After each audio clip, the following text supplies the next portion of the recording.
गानोत्सुकाय गानमत्ताय गानोत्सुकमनसे गुरुपूजिताय गुरुदैवताय गुरुभक्तायने गुरुविक्रमाय गुह्यप्रवराय गुरवे गुणगुरवे. Yoga is associated with the culture and heritage of India.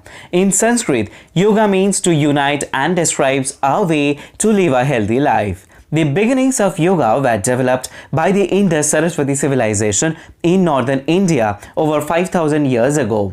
In today's rushed lifestyle, yoga can be the perfect addition to school and college curriculum as it can help children keep their minds calm and grow holistically. For that reason only, a private institute in Kolkata has introduced yoga courses in their curriculum who wants it as a profession.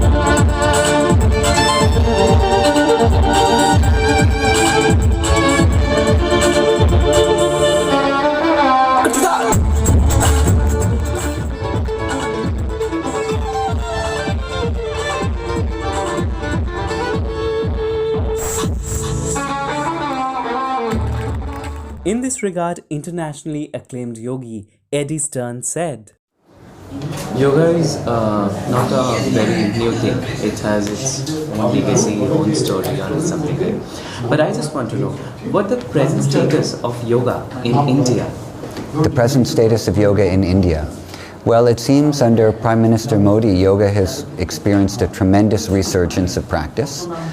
We see many, many more yoga teachers and yoga institutions, and as well, I travel around the world quite a lot, and in the different cities I go to, all of the different Indian embassies have yoga teachers from India stationed at those embassies now as well. So there's a tremendous amount of yoga education happening. Here at this institute there are two amazing courses happening of yoga. One is in the career division and the other is in the health sciences divisions in association with Makut.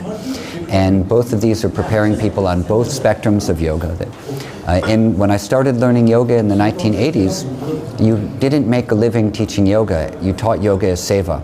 And then as the years went by, yoga became an industry that you could actually make a living helping people.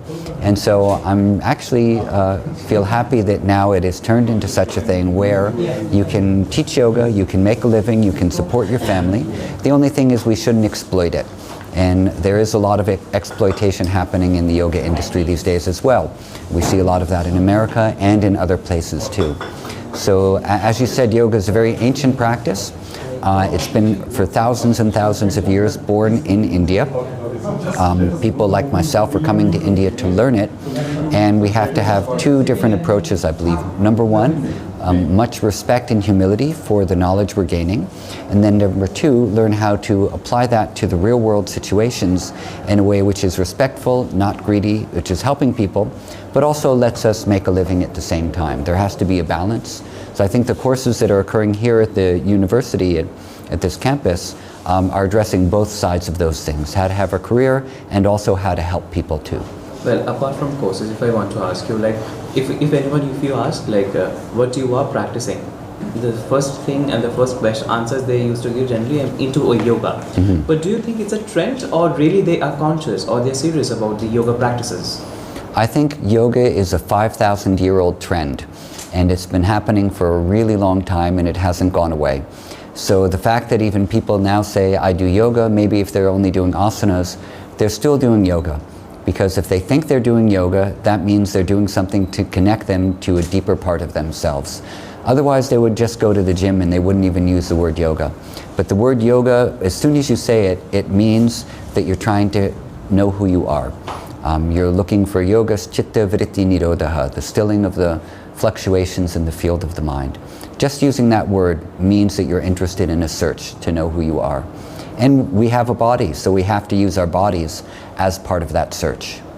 So there's a last question. I just Sure. want to know, like, what the best yoga practices or the asanas, like, one must do every day to stay fit, look good, feel good, as per you? If you only had 10 minutes a day and you could only do one thing, if I said you had 10 minutes a day, you could only do one thing, I would suggest Surya Namaskar. And there are many different types of Surya Namaskar in all different parts of India.